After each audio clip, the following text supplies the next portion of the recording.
Oh, how cute. What a cute angle.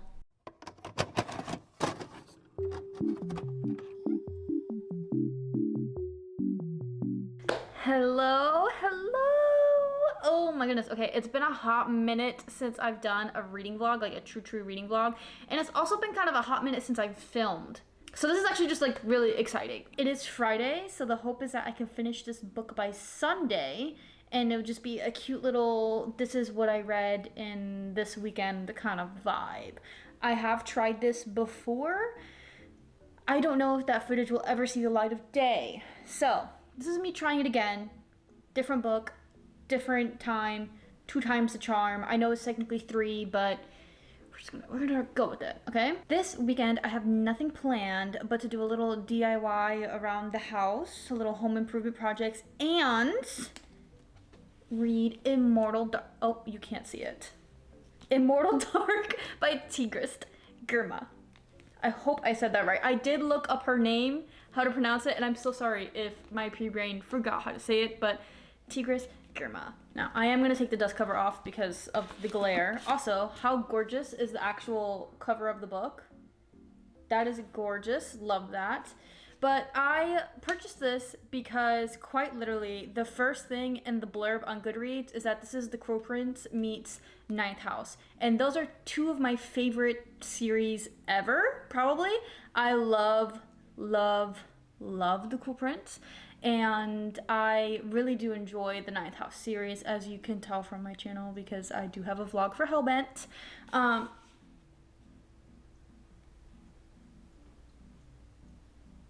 I guess Haku wanted to join the video. I love those books. I love enemies to lovers. I love fantasy. I'm not really into the whole vampire vibe, but you honestly got me with the marketing. Let's get into the synopsis. Synopsis. Orphaned heiress Kidon. Again, I looked up these names. I try really hard. If I forget and I mispronounce something, I'm so sorry. I'm doing my best. Orphaned heiress Kidon Adene. Orphaned heiress Kidon Adene grew up far from the arcane society she was born into, where human bloodlines gain power through vampire companionship. When her sister June disappears, Kidon is convinced a vampire stole her, the very vampire bound to their family, the cruel yet captivating Susenyos? Honestly, brace yourselves, okay? I'm doing my best. Susenyos Sagad. To find June, Kidon must infiltrate the elite Uxley University, where she must survive living with Susenyos, even as he does everything he can to drive her away. It doesn't matter what Susenyos' wickedness speaks to Kidon's own violent nature and tempts her to surrender to a life of darkness. She must find her sister and kill Susenyos at all costs. I'm so sorry. When a murder mirroring June's disappearance shakes Uxley, Kidon sinks further into the ruthless underworld of vampires, risking her very soul. There she discovers a centuries-old threat, and June could be at the center of it. To save her sister, Kidon must bring Uxley to its knees and either break free from the horrors of her own actions or embrace the dark entanglements of love and the blood it requires. Debut author Tigest Girma brings to life a world of vampires that is dangerously romantic, ruthlessly cutthroat, and effortlessly compelling.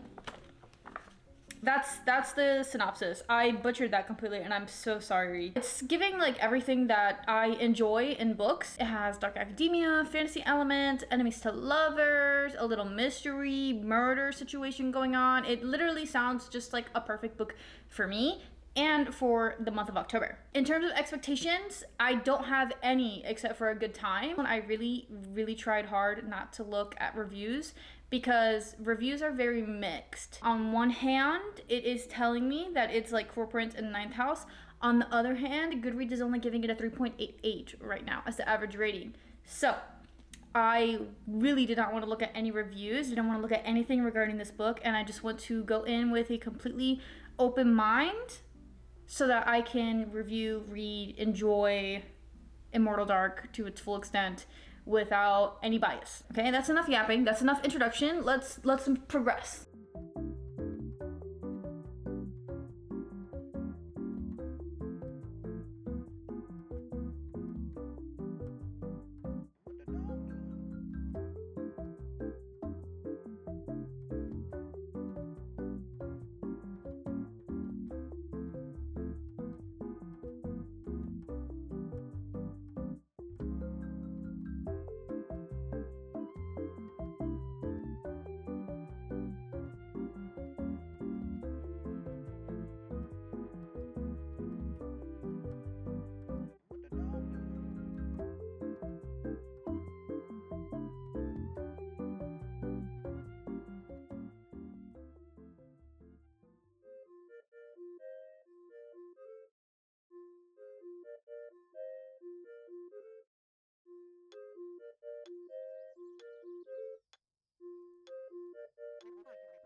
You're not gonna believe this, but I've made like 0 progress.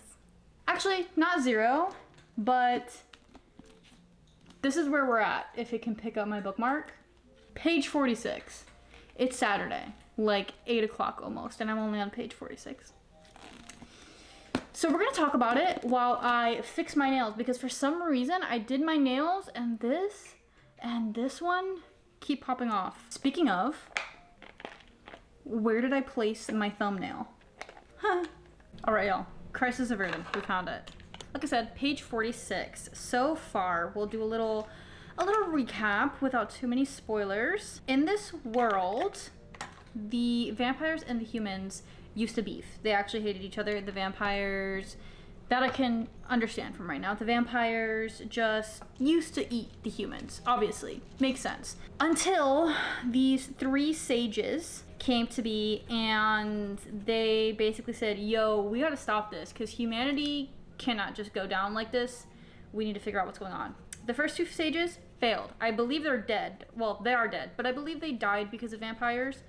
And the 3rd sage actually figured it out, and he essentially put this rule on the vampires that they can only feed from certain families, which I believe are called the Acti, but they can only feed from these certain families, and because of that, these families and the vampires basically have like come to some sort of peace in this world. But part of that peace is that they all kind of like congregate in this university, Uxley University. I'm gonna say Uxley because that sounds more correct, but again, I'm so sorry. So in this university, you have the university, and surrounding the university are these circle of homes that are the first 12 families that, I don't wanna say serve these vampires. They don't serve the vampires per se, but they're like in this agreement with the vampires, if you get what my gist, you know? They surround the university, and then there's these 2 other families that are outside of that circle of homes. And these families, like, they run the university.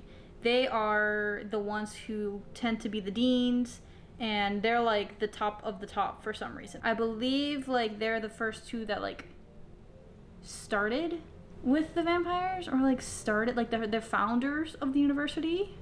I believe Keaton, Adonai, the Adonai family, is one of those 2, right? There's Keaton, and then there's the current dean of the university, which is part of the Ferris family, and those are the 2 main homes. Keaton, being that she's supposed to be from this very powerful family, was requested to go back to school.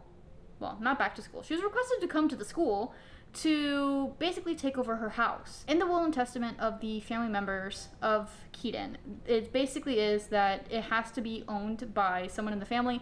If not, if they don't have anyone in the house for 28 days, it goes to the resident vampire that also is loyal to this house, right? Because all of the 14 homes, they all have vampires that are loyal to those families, to those homes. Dean Ferris finds Keaton, says, Keaton, yo, like, if you don't come back, the one vampire that's left to be loyal to your family, he's gonna own this house.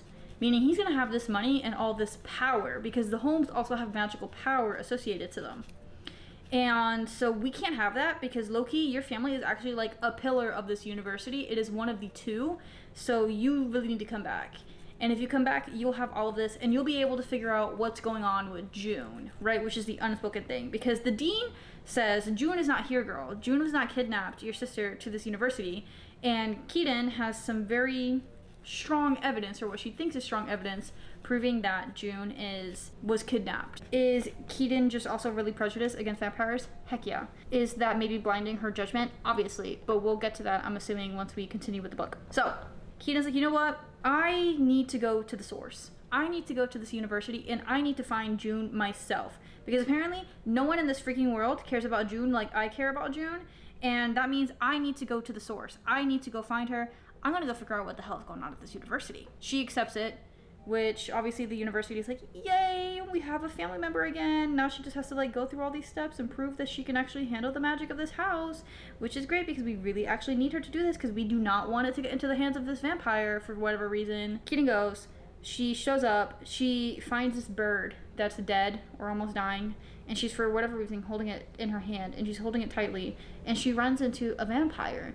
And the vampire's like, oh, like, let me handle it. Like, I'll put it out of its misery. And Keaton's like, heck no, you monster. You're just gonna drink its blood.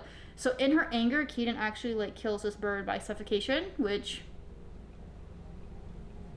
I wasn't expecting that. So she kills the bird, and the vampire's like, are you any better than us, human? Like, you just killed that bird. And he throws the bird in the fire. Can you imagine who this vampire is? Because I already knew who this vampire was when he entered, because we already started immediately talking about how handsome he is and how Keaton's like, wow, he's like so beautiful. I can't believe a monster is this beautiful. So Keaton meets up with the dean of the university. The dean's like, yo, so actually, like, your house has magic powers. This is where Keaton learns about the houses and their rules. Each house has a rule. Remember how I said that the 12 homes around the university, they're all connected? They're all connected because they all have the same one rule, the magic rule, because every house only gets one, that you can only find the university if you are invited. For whatever reason, the dean's family rule is that you can't put a cup of tea down in her house after you start drinking it. Why? I don't know. And so the dean is like, yeah, girl, so like this is actually how all the homes work. So now Keaton's scheming. Keaton's like, okay, hold on. That means I get a magic rule. If I get ownership of this house after my little trial period, I get a magic rule. And I could use that to throw chaos in this university and burn it to the ground. She's like, okay, what's like my rule? Like, what is my house rule? And the dean's like, I don't know, because we can't know because we're like in separate houses. So you have to go find it, which you can go figure it out. And then you can, like, you know, let me know if you want to. I think she asked to tell her. Keaton thinks she's walking into a mansion. Keaton is walking into, like, it's a big house, but she herself even says, like, this is not fancy. And the dean's like, yeah, actually your parents were like very modest. And Keaton's like, frick. I'm just kidding. She didn't say it like that. But Keaton walks up, she goes in the house, and guess who the only living vampire loyal to the Adonai family is? Guess who it is? Mr. Bird Killer Watcher himself. That's literally my recap. They literally just met for the first time. Keaton is now in this house, and she's trying to figure out where the rule is, what the rule is. It is very interesting. I think the writing style, very beautiful. Oh, nail ASMR. I think the writing style is very beautiful. It's very descriptive. I think Keaton as a character is so giving Jude from The Cruel Prince. I don't think the vampire is going to be giving Carden, but the character Keaton definitely is giving her. I'm not really into vampires, but I do think that the world that she set up so far with the rules and the different houses and how they basically have this very fragile line of peace among themselves, I think is very unique. It's intriguing, and I'm very happy it's not just like the Wings and the Serpents of Night kind of vibe with the vampires. Am I going to finish this book tomorrow night? No, this is definitely not going to be a weekend vlog like I anticipated. This is probably going to be a week. And on top of that, at the time of filming, there's a hurricane coming towards Florida. Yes, girl, there's a hurricane coming here. So tomorrow, hopefully we can get halfway through this book. If we can get here, that'd be great, because then I could potentially finish the rest by like Tuesday night. But this is interesting so far. I am intrigued.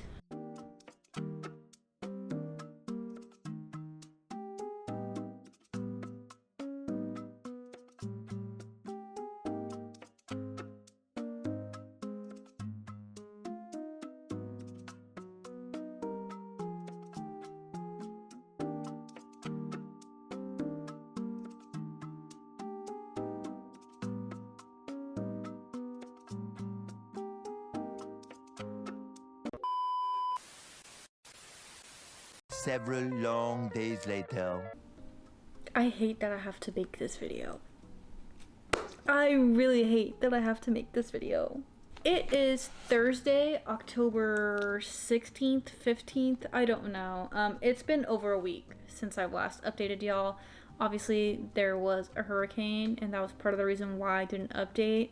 But the other part, and harsh reality, is that I am DNFing Immortal Dark. I tried really hard to push through and make it to the halfway point before making the decision. I'm kind of almost there, as you can tell by my bookmark. Well, as you could tell, I'm kind of almost there, but I made it to chapter 28, 150, realizing like I just can't anymore, which is really sad. It's actually really sad. It just was putting me in a severe reading slump. I was dreading the thought of reading the book. I was dreading the thought of reading. I was doing everything in my power to actually just not read. And that's when I realized, like, yeah, maybe it's the book. Maybe it's the book. Let's try something different. And I tried something different, and we're back to normal. So it was definitely the book. I'm not going to go too hard against the book because I know Tigest is a debut author, and I don't want to just absolutely slander her work like that. But I will kind of just briefly explain why I'm DNFing. The main part really is just Keaton and her character. She's really just extremely insufferable, if I must be honest. It doesn't feel like there's any possibility of her to grow. Again, I know that I'm stopping at the halfway point, so I'm missing whatever potential development she has in the halfway point. But like, up to this point, like, her character as a whole is just making it really hard for me to want to connect and continue reading about her story, because she's just that insufferable and stubborn, and she's just a lot. She's actually just a lot. And in terms of the other characters, they so far aren't crazy fleshed out, so there's nothing else holding me to the story besides what I'm reading about Keaton. I think that the fantasy elements are good, but the world building is still a little bit too confusing for me at this point, and I don't really understand the magic system. And it was just, when I'm working too hard to understand a book or to force myself to like a character, it's a problem. I'm sure it's really good for a lot of people, but it's just not really hitting for me. I am going to try to read it at a later time. Maybe like right now isn't the moment that this book is going to hit for me, but it's doing more damage right now to my reading, progress than it is flourishing it. So we are putting it down. I know it's really sad to finish a reading vlog on this kind of note. It's really sad for me. I don't like DNFing books, especially books that I'm making content about, so it is really sad. That's the end of the vlog. Yeah, that's the end of the vlog. If you're curious about what I'm reading right now, it's Fear the Flames by Olivia Rose Darling, I believe her full name is. And that one is definitely pulling me out of this little mini slump. Another debut author, another romantasy. It's doing what it needs to do for me right now. It's alright. Look, it's alright. There are plenty of books out there, and again, I'm gonna give it a shot later on. So, moving on. If you enjoyed the vlog, that it was, I give it a like, subscribe, you know the drill. Be on the lookout for other content. There are some things I have ideas about that I want to film. I just literally need to sit my butt down and actually film them. It's been a little crazy, especially with the hurricane and just life in general, but I'm planning on doing more of this. I'm planning on being more consistent if I could just literally get it together. So anyways, I'm gonna leave it here, and I will talk to you guys next time. Bye!